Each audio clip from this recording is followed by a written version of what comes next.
നമസ്കാരം. കേരളത്തിലെ ഒരു വിഭാഗം ആശാ വർക്കർമാരുടെ സമരം ഇപ്പോഴും നടന്നുകൊണ്ടിരിക്കുകയാണ്. ഏകദേശം 24,000-ഓളം ആശാ വർക്കേഴ്സ് ഉണ്ട് കേരളത്തിൽ. അതിലൊരു 1000 ചില്ലറ ആളുകളാണ് ഇപ്പൊ സമരത്തിലുള്ളത്. അതുപോട്ടെ, അതിന്റെ നമ്പർ ഒരു പ്രധാനപ്പെട്ട കാര്യമല്ല.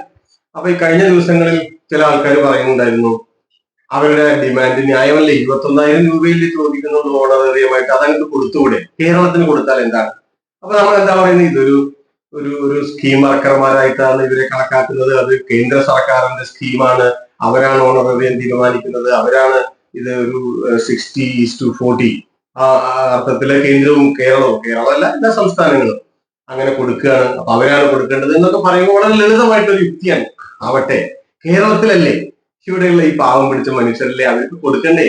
നിങ്ങളൊരു കമ്മ്യൂണിസ്റ്റുകാര് ഭരിക്കണ ഒരു നാടല്ലേ, എന്തിനാണ് ഇങ്ങനെ ഈ സാധുക്കളെ യോജിക്കുന്നത് എന്ന മട്ടിൽ കുറെ എഴുത്തുകാർ, ബുദ്ധിജീവികൾ, സാമൂഹ്യ പ്രവർത്തകർ, ചിന്തകന്മാർ, അങ്ങനെ കുറെ ആൾക്കാർ, അതുകൂടാതെ ചില പണ്ഡിതന്മാരായിട്ടുള്ള സാമ്പത്തിക വിദഗ്ധർ, ഡോക്ടർ KP കണ്ണനെ പോലെയുള്ള ആളുകൾ, അതിന് ചെറിയ ആളുകളല്ല. അപ്പൊ അവരതിനുള്ള സാമ്പത്തിക യുക്തികൾ മുന്നോട്ട് വെക്കാൻ ഒരു 10-400 കോടി രൂപയുടെ ആവശ്യമേ ഉള്ളൂ. ഇതങ്ങോട്ട് കൊടുത്താൽ എന്താണ് പിണറായി വിജയന്? എന്നിട്ട് മനോരമയുടെ ലേഖകന്റെ ഒരു മട്ടിൽ എന്താണ്, നിങ്ങൾ അവിടെ അത്ര രൂപ ചെലവാക്കുന്നില്ലേ, ഇവിടെ ഇത്ര രൂപ PSC അംഗങ്ങൾക്ക് ശമ്പളം കൊടുക്കുന്നില്ലേ എന്നൊക്കെ മട്ടിലാണ്. അത് കേൾക്കുമ്പോൾ വളരെ ശരിയാണ് എന്ന് തോന്നും. ഇങ്ങനെ പറയുന്ന ആളുകൾ യഥാർത്ഥത്തിൽ മൂടി വെക്കാൻ ശ്രമിക്കുന്ന കുറെ കാര്യങ്ങളുണ്ട്. അവര് സെൻട്രൽ ഗവൺമെന്റിനെ വൈറ്റ് വാഷ് ചെയ്തെടുക്കാൻ, അതിനെ വെളുപ്പിച്ചെടുക്കാൻ നമ്മൾ ആവർത്തിച്ചു പറയേണ്ട ഒരു കാര്യം, ഇവരെ തൊഴിലാളികളായി അംഗീകരിക്കുമോ നിങ്ങൾ? ഇതാരാ ചെയ്യേണ്ടത്? അത് യൂണിയൻ ഗവൺമെന്റ് ആണ് ചെയ്യേണ്ടത്. അവരുടെ ഓണറേറിയം ആരാ തീരുമാനിക്കുന്നത്? യൂണിയൻ ഗവൺമെന്റ് ആണ് ചെയ്യേണ്ടത്. 21,000 രൂപ അവർക്ക് ഓണറേറിയം കിട്ടണം, എന്താ സംശയം? പക്ഷെ ആരാണ് തീരുമാനിക്കേണ്ടത്? യൂണിയൻ ഗവൺമെന്റ് തീരുമാനിക്കണം. അപ്പൊ ഇപ്പൊ ഈ 400 കോടി നിങ്ങൾക്ക് അവർ കൊടുത്തുകൂടെ എന്ന് ചോദിക്കുമ്പോ അടുത്ത പ്രശ്നം വരും. ശരി, ഇതങ്ങ് കൊടുക്കാം ഒരു വാദത്തിന് എന്ന് വെക്കുക. അപ്പോ നെല്ല് സംഭരണത്തിന്റെ കാശ് ആര് കൊടുക്കും? അപ്പോ അംഗൻവാടി വർക്കർമാരുടെ അഥവാ ഹെൽപ്പർമാരുടെ അതാര് കൊടുക്കും? SSIയുടെ വിഹിതം ആര് കൊടുക്കും? ജലജീവൻ മിഷന്റെ വിഹിതം ആര് കൊടുക്കും? ഇതെല്ലാം കേരളത്തിന് കൊടുക്കാൻ സാധിക്കുമോ? ഏതെങ്കിലും ഒരു സംസ്ഥാനത്തിന് കൊടുക്കാൻ സാധിക്കുമോ?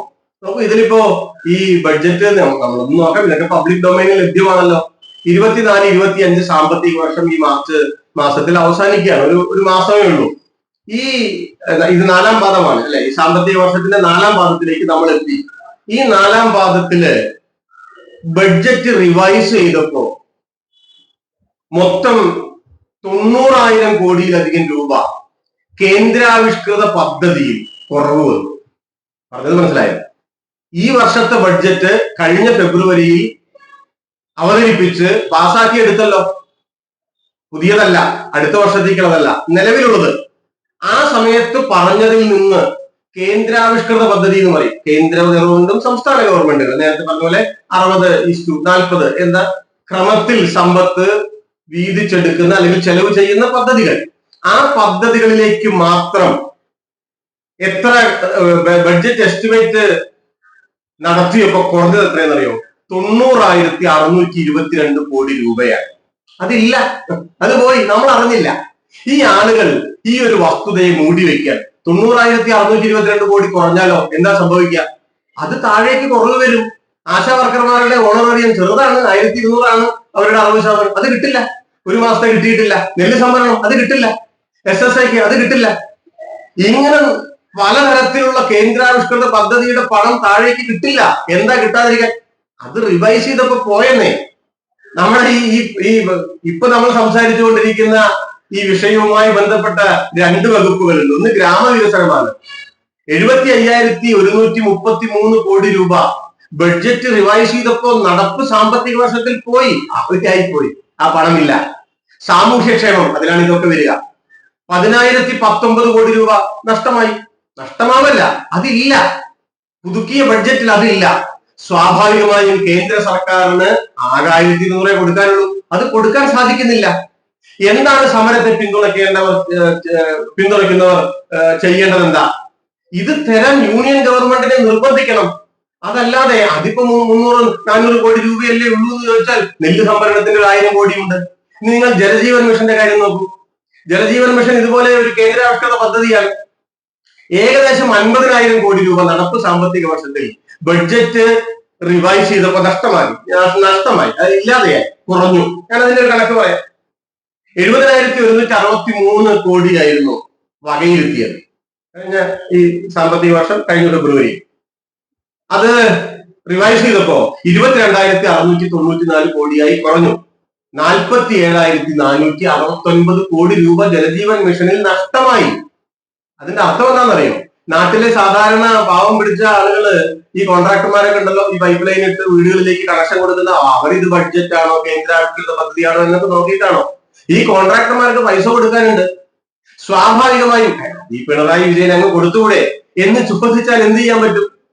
അങ്ങനെ കൊടുക്കാൻ സാധിക്കുമോ? അങ്ങനെ കൊടുക്കാൻ സാധിക്കില്ല. അതുകൊണ്ട് പറഞ്ഞു വന്ന കാര്യം ഇത്രയേ ഉള്ളൂ. കേരളം ഇപ്പോൾ അതിന് താങ്ങാവുന്നതിൽ അപ്പുറത്തേക്ക് ചെയ്തുകൊണ്ടിരിക്കാൻ, കേരളത്തിന്റെ ഈ സാമ്പത്തിക അസന്തുലിതാവസ്ഥയുടെ, പ്രതിസന്ധി എന്ന വാക്ക് പറയുന്നത്, അതിന്റെ കാരണം എന്താണ്? എല്ലാവർക്കും അറിയാമല്ലോ, ഇന്ത്യയിലെ ജനസംഖ്യയുടെ 2.8% കേരളം ആണല്ലോ. കേന്ദ്ര സർക്കാർ ഇന്ത്യയിൽ ആകെയുള്ള സംസ്ഥാനങ്ങൾക്ക് ട്രാൻസ്ഫർ ആയി കൊടുക്കുന്ന പണത്തിന്റെ 1.9% കേരളത്തിന്. ശ്രദ്ധിക്കണം, എല്ലാ സംസ്ഥാനങ്ങൾക്കും കൊടുക്കുന്ന പണത്തിന്റെ 1.9% യൂണിയൻ ട്രാൻസ്ഫർ. ഇനി ഗ്രാന്റ് ആയി കൊടുക്കുന്നതോ, വിവിധ ഗ്രാന്റുകൾ, അത് സർക്കാരിന്റെ, കേന്ദ്ര സർക്കാരിന്റെ മാത്രമാണ്. അതിൽ മറ്റ് സംസ്ഥാന വിഹിതമൊന്നുമില്ല. അത് മൊത്തം എത്രയാണ്? ഇന്ത്യയിൽ ആകെ എല്ലാ സംസ്ഥാനങ്ങൾക്കും കൊടുക്കുന്നതിന്റെ 1.6%. നമ്മുടെ ജനസംഖ്യ എത്രയാണ്? 2.8%. ഇതാണ് പ്രശ്നം. ജനസംഖ്യയ്ക്ക് ആനുപാതികമായിട്ടെങ്കിലും ഗ്രാന്റുകളുടെ, യൂണിയൻ ട്രാൻസ്ഫറിന്റെ വിഹിതം വർദ്ധിപ്പിക്കണം എന്ന് ആവശ്യപ്പെടണ്ടേ? അപ്പോ കെ പി ഖാനെ പോലെയുള്ള ആളുകൾ പറയുന്നത് അവർ ചെറിയ ആളുകളല്ല, നിങ്ങൾ നികുതി അധികം പിരിക്കണം, വേണമെങ്കിൽ പറയാം. പക്ഷെ കേരളത്തിലെ നിലവിൽ നികുതി പിരിവിന്റെ അവസ്ഥ മോശമാണോ, ചെറുതാണോ? ഇന്ത്യയിൽ ആകെ തനത് നികുതി വരുമാനത്തിന്റെ 4.1% കേരളം പിരിക്കുന്നതാണ്. അത് ചെറിയൊരു സംഖ്യയല്ല. കേരളം സാധ്യമായ തരത്തിൽ നികുതി പിരിച്ചെടുക്കുന്നു, തനത് വരുമാനം ഉണ്ടാക്കുന്നു. ഇനിയും ഉണ്ടാക്കണമെന്ന് പറയാം, അതൊക്കെ കുഴപ്പമില്ല. പക്ഷെ നിലവിലെ ഈ അവസ്ഥ മോശമല്ല. അതിൽ നിന്നുകൊണ്ട് നോക്കൂ, കേരളത്തിലെ ഗവൺമെന്റ് എന്ന് പറയുന്നത് ഒരു റീജിയണൽ ഗവൺമെന്റ് അല്ലേ? ഇന്ത്യ എന്ന ഫെഡറൽ രാഷ്ട്രത്തിലെ ഒരു റീജിയണൽ ഗവൺമെന്റ് ആണ്, ഒരു സബ് നാഷണൽ ഗവൺമെന്റ് ആണ്. ആ ഗവൺമെന്റിന് നിലവിലുള്ള സാഹചര്യത്തെ മറികടക്കുക ബുദ്ധിമുട്ടാണ്. ഈ മട്ടിൽ യൂണിയൻ ട്രാൻസ്ഫറിന്റെ വിഹിതം വെട്ടിക്കുറച്ചുകൊണ്ടേയിരുന്നാൽ അതിനെ മൂടി വെക്കാനാണ് ഇത് ഇവർക്കങ്ങ് കൊടുത്താൽ പോരെ എന്ന ലളിത യുക്തി വലിയ സാമ്പത്തിക വിദഗ്ധന്മാർ മുതൽ ഇതിനെപ്പറ്റി കാര്യമായി പൊതു ധനകാര്യമൊന്നും ധാരണയില്ലാത്ത സാധാരണ സാമൂഹ്യ പ്രവർത്തകന്മാർ വരെ പറഞ്ഞുകൊണ്ടിരിക്കുന്നത്. അവരുടെ എല്ലാം താല്പര്യങ്ങളെ നമ്മൾ മാനിക്കണം. പക്ഷെ അതേസമയം സമരം നടക്കുന്നതിന് പിറകിലുള്ള രാഷ്ട്രീയ ദുഷ്ടലാക്കിനെ നല്ലതുപോലെ തിരിച്ചറിയണം. പാവപ്പെട്ട ഒരു വിഭാഗം ആശാ വർക്കർമാരെ ആരാണ് അവരെ അധിക്ഷേപിക്കുന്നത്? ആരാണ് അവരുടെ ഡിമാൻഡ് മോശമാണ് എന്ന് പറയുന്നത്? ആരും അങ്ങനെ പറയുന്നില്ല. പക്ഷെ അവരെ തെറ്റിദ്ധരിപ്പിച്ചുകൊണ്ട് ആരാണ് ഈ പ്രശ്നത്തിന്റെ ഉത്തരവാദികൾ എന്നതിൽ നിന്ന് ശ്രദ്ധ തിരിച്ചു വിടാനാണ് ഈ സമരം. ആ സമരത്തെ സംബന്ധിച്ച മേൽ സൂചിപ്പിച്ചതുപോലെയുള്ള നരേറ്റീവുകൾ ശ്രമിക്കുന്നത് എന്നുകൂടി മനസ്സിലാക്കേണ്ടത്.